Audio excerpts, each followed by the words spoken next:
In Plan B 3.0, it is proposed to provide universal education, stabilize population growth, curb HIV, and eradicate poverty worldwide.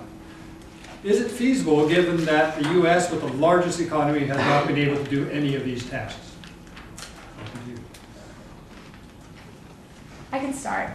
My name is Erna Witoliar, and I'm from Indonesia. And the essay I wrote for the Earth Charter really dealt with the Millennium Development Goals and all of those issues that were just discussed about poverty and eradication of HIV and AIDS, and those things are all part of the Millennium Development Goals.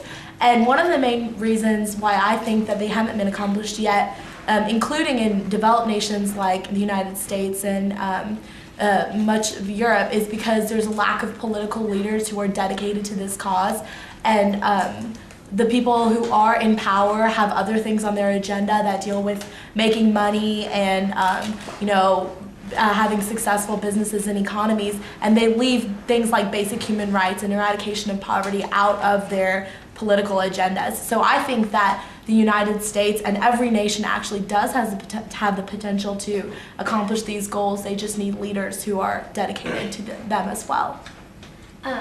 I'm Homero Argidis from Mexico, and I would have to agree with you because I got into politics in my early career, then decided to get out of it because it was too based on money and it wasn't enough based on the environment and what I really wanted to accomplish. So instead, I started a lot of environmental groups that pushed for things such as a tax on cars driving into Mexico City to reduce the pollution. So I think that if government officials didn't necessarily stop being government officials but cared more about the environment, they could get more done. Hi, my name's Herman Guritzman. I'm the director for the Earth Charter at the Ecumenical One World Initiative.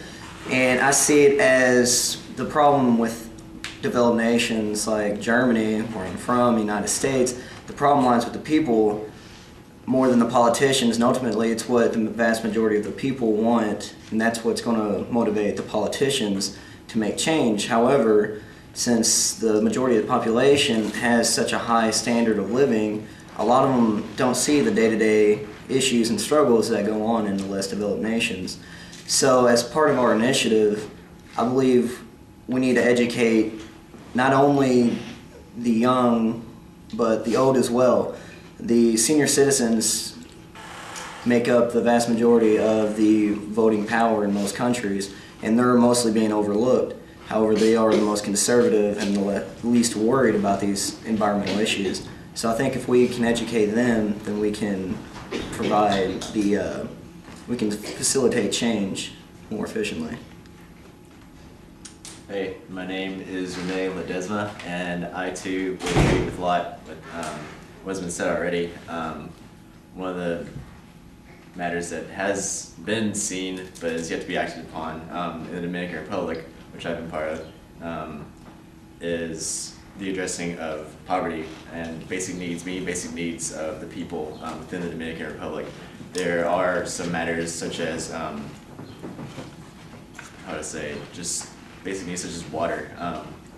Contaminated water really does, do damage like worldwide. It's not only affecting just our country, but it's the interdependency of all the nations affecting one another, and how the U.S. needs to help others that are in need, that those that don't have the basic needs to just get along in life. And there also does need to be a revamping of education. I have been encouraging educational centers to start instituting some environmental, environmental awareness. Thank you. Environmental awareness acts, and just getting the public involved, along with the politicians, to start addressing all the needs that would lead to a better nation, which in turn to a better world. Governments also need to make this affordable, economically affordable. Such as in my hometown, the monarchs used to stay there on their flight when they migrated in the summers. However, deforestation led to them no longer being there.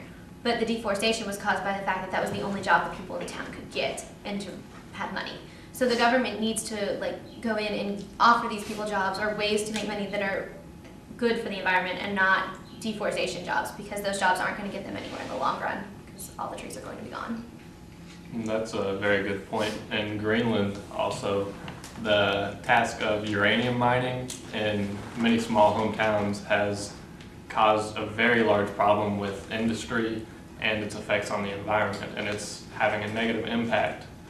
Whereas on the opposite side, that's basically the only option that many people have in Greenland to provide for their families, and they're really on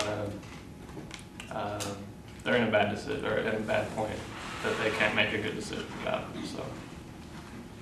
I kind of want to also mention that although it will be a very difficult task to completely accomplish all of those goals that the United Nations is committed itself to, it's important for each of these nations to at least have some investment in them and start making some initiatives to accomplish them and eradicate poverty and things like that through things like better jobs and more availability and better options for people who are in need. Redirect a little bit. Let's not consider your countries, but rather why has it failed in the U.S.? Why haven't these things been eradicated given the accomplishment?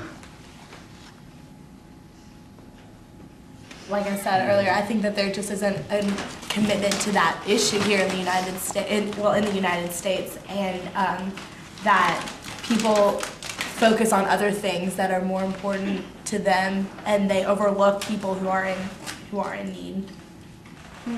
A lot of the general population of the United States, not necessarily the politicians, we're a very individualistic country, so we're very focused on what's best for me, or the United States is. And so with that viewpoint, unless the government can make it better for them, like to be economic or environmentally friendly, then they're not going to do it. I think it's very easy to act in effect of something that has happened. It's a lot harder to act proactively before something happens, and that's the issue where we're at right now. Approaching climate change and the mobilization, whereas it doesn't seem to pose that much of an issue, although it really does, and once we look at it in the future.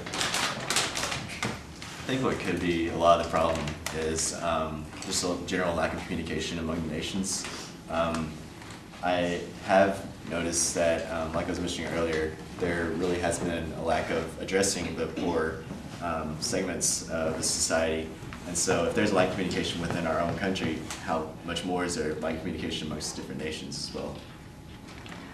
I personally think it boils down to the whole concept of economics. You say that the United States is growing economically, and that's the problem. Economics deals with the short term, increasing capital.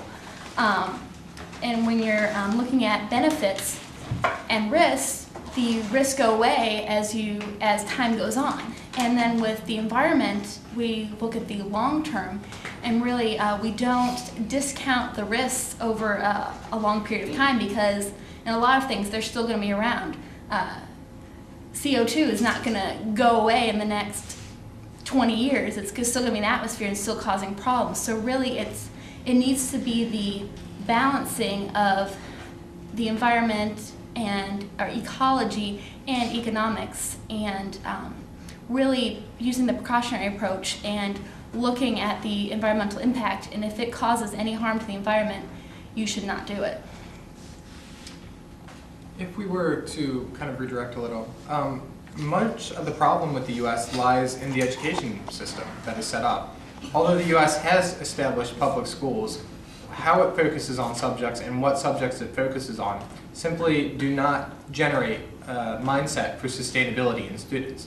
Sustainability may be covered in some science classes for a brief period of time. However, this is a subject that truly needs to be incorporated throughout education during all ages and in all subjects. So the lack of emphasis on sustainability really is hindering the U.S. mindset and probably leading to a populace that's not very concerned with being sustainable. Okay, let's cut it off.